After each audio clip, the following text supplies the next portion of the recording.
Hey everybody, this is Perch. It's 10 of Swords, part 21 of 22. It's penultimate issue, and this one is got a kind of cast of characters doing this. Tini Howard, of course, the writer. Mohammed Asrar and Stefano Caselli are the artists.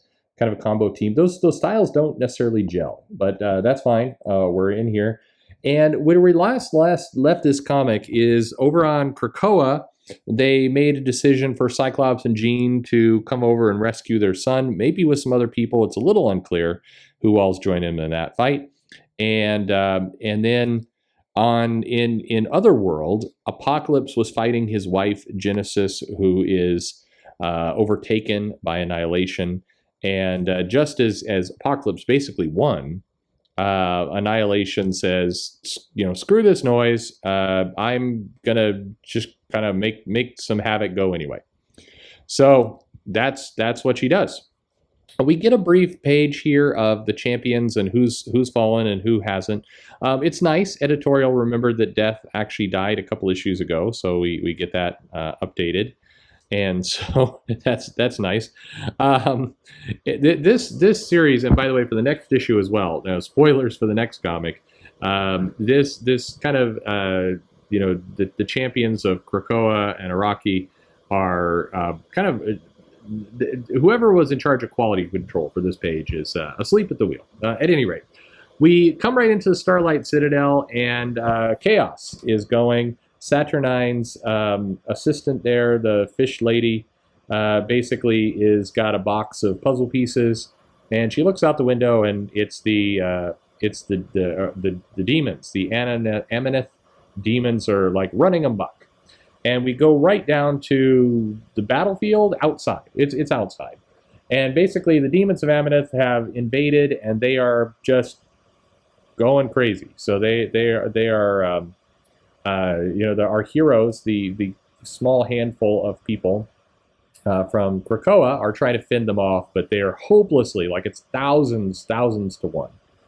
And Annihilation, who's been healed up from the battle with Apocalypse, shows up, and he gives his sad face again, and Annihilation is going to basically stab him right through the gut. Apocalypse feel like he's done with all this.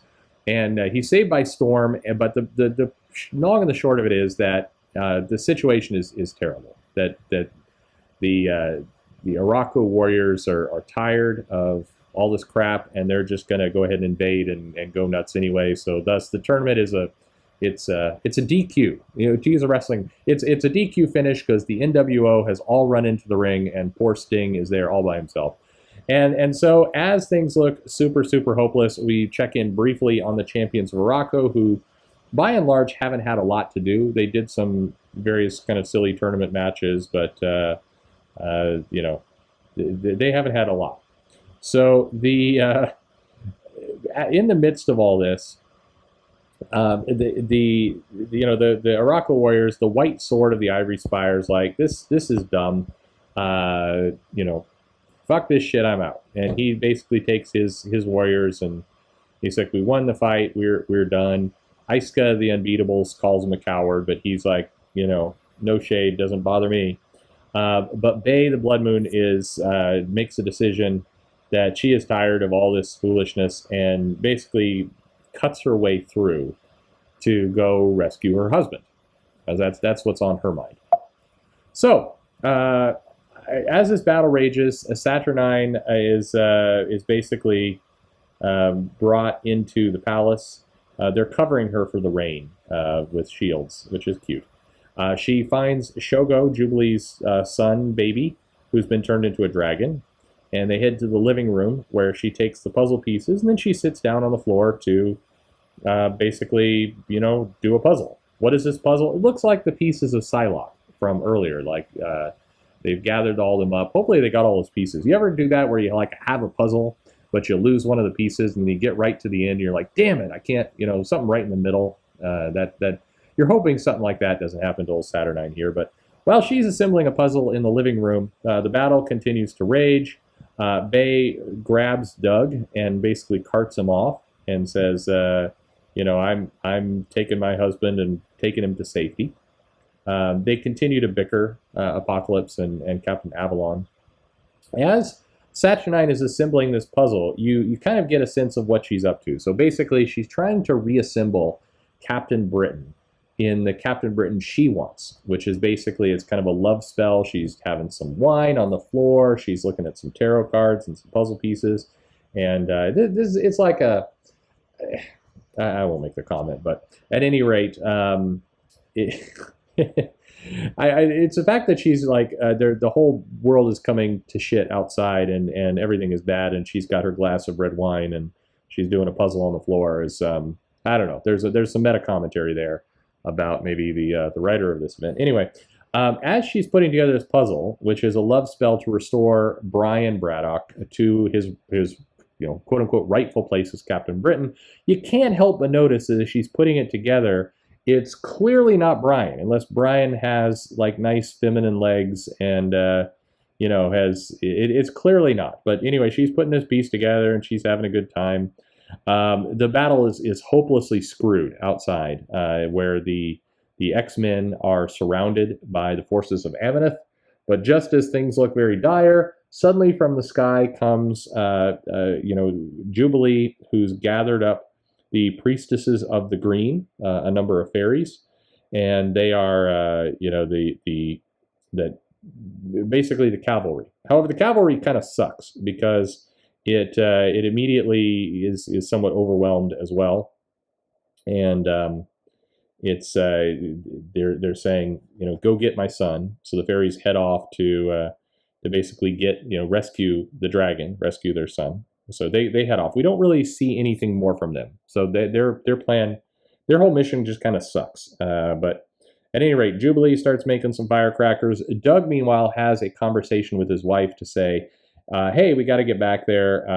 We have to be heroes and everything else, and let's get home, and we're in this together. So okay, sounds all good.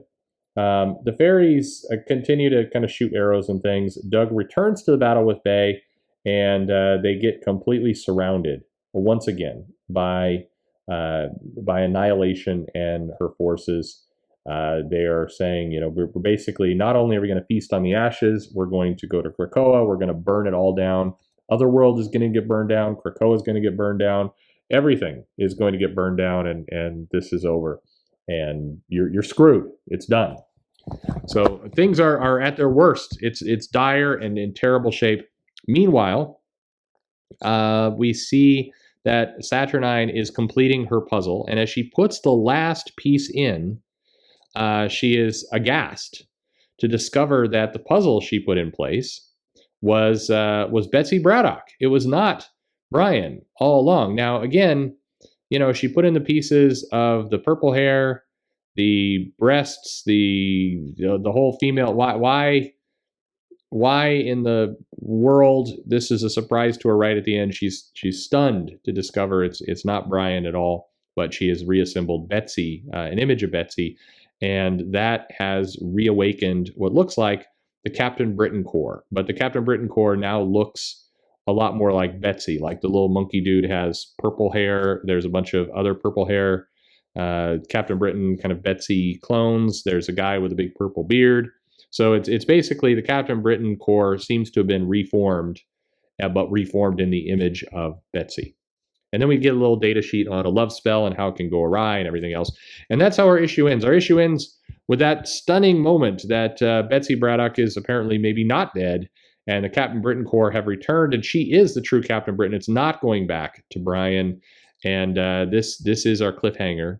While meanwhile, out on the battlefield, the X-Men are well and truly screwed, and they're surrounded. It's hopeless. We haven't seen Cyclops. He's on the way. The fairies are off doing something, and yeah, that's where we've got. So we did have a good battle here, but there's this whole weird puzzle making piece bit that is I don't know, meant to be dramatic, or but everybody can see it coming a mile away. Maybe that's the whole point. I'm not sure. But a lot of kind of meaningless fighting on a battleground where nobody's really dying, but we do see that true love prevails in the end from old Doug and Bay. So that's nice. Anyway, what did you think? This is the second to last issue. Where will it go from here? Will Krakoa be overwhelmed? How will they wrap all this stuff up? Yeah. Okay. Let me know what you think of this issue. Hey, like, subscribe, leave your comments below. Let me know what you're feeling on this whole series in general in the comments below. Most importantly, though, thanks for listening.